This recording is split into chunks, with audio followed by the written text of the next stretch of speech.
You know, I think we understood that it was going to be landmark, but I don't think I understood to what degree other people would really be deeply impacted by what was done. I was really, you know, trying to express myself. I say all the time, I make music not necessarily for selfish reasons, but I make the music that I want to hear. And when you find that other people want to hear that too, you know what I mean? How could you not be excited about that? Yo, we about to step into one right.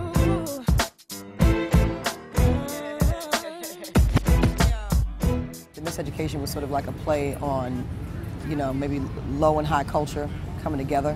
What I intended to get across was that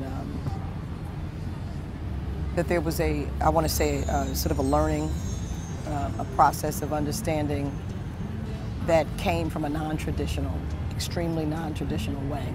And that this album was going to be sort of an embodiment of those type of rules and lessons, what maybe more formal, sort of a more formal paradigm would call uneducated or wouldn't acknowledge, but in fact were valuable life lessons.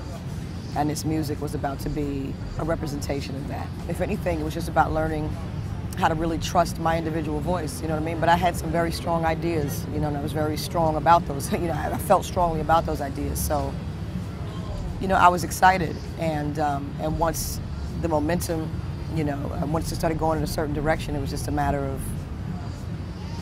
working out the kinks and continuing to do it.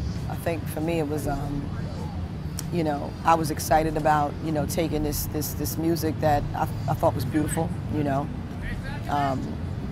old school doo-wop music, you know, cats used to harmonize, and the beautiful harmonies and the melodies, and just taking that and making something contemporary that my generation could get excited about. And I grew up listening to the music that my parents collected as teenagers, you know what I mean, and children, and I was fed on a lot of that music, you know, and I think that for me, you know, I sort of acted as sort of a bridge, you know what I mean, between an older generation and a younger generation, and how to put these two musical styles together, you know, to build a continuum so that there wasn't so much of a disconnect between the generations. And I think that the Miseducation was really what that was all about, you know what I mean? I think it was about being a bridge, you know, between generations that could very well have drifted off in separate directions. You know, I think, though, I made a piece of music from a sincere place, and I think that sincerity has no choice but to resonate with people, you know what I mean?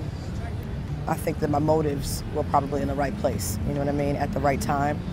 And I think it resonated and spoke or represented something for a generation of people who needed that at that time, or who wanted that at that time.